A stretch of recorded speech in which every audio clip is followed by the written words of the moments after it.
This morning in Higher Learning, for students applying to college, figuring out the financial aid picture is, of course, a big part of their freshman year. But getting accepted to a school and then starting freshman year does not think that you should stop thinking about financial aid. There's a lot of money to be had, and here to help students make sure financial aid worries don't ruin their college experience is Peter Kerwin of the Rhode Island Higher Education Assistance Authority. Always good to have you here, sir. Good to see you this morning. Right here. Right here. I love it. All right, so financial aid after being accepted. What, doing it in freshman years, that we can't just do that and be over with? You know, you wish it could. Yeah, it'd be you nice. know, because, I mean, the application process is such a nightmare that once it's done, the natural inclination is to kind of feel like, okay, I'm done with the paperwork, I'm done with the financial aid worries, I'm going to let everything take care of itself and just focus on going to school. But, I mean, the problem is for students receiving financial aid, if you're going to keep that money coming in future years, there's certain deadlines, criteria that you have to keep up with. And also, you want to have a plan going forward. You want to make sure that you're not taking on levels of debt that are going to impact your ability to have a career after college. Well, let's see. We have tips for you.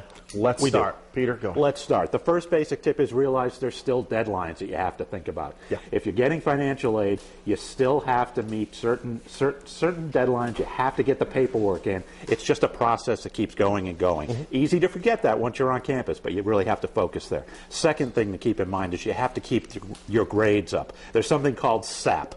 Satisfactory academic progress. If you're receiving financial aid, you have to meet certain grade criteria and course hour criteria. And if you don't, they'll pull it. And if you don't, they'll pull it, so you don't want to lose money because of that. The third thing is you have to realize that, you know, your financial situation may change in the future.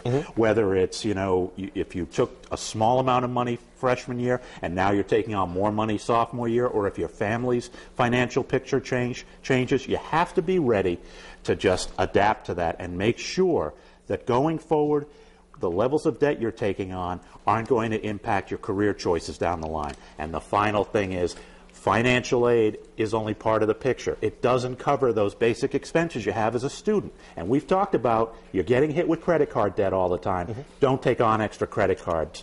Amen. There you go. Peter Kerwin, thank you so much. I wish I knew you 5 years ago. If you want to learn more about financial aid or college-bound fun, visit our website, foxprovidence.com.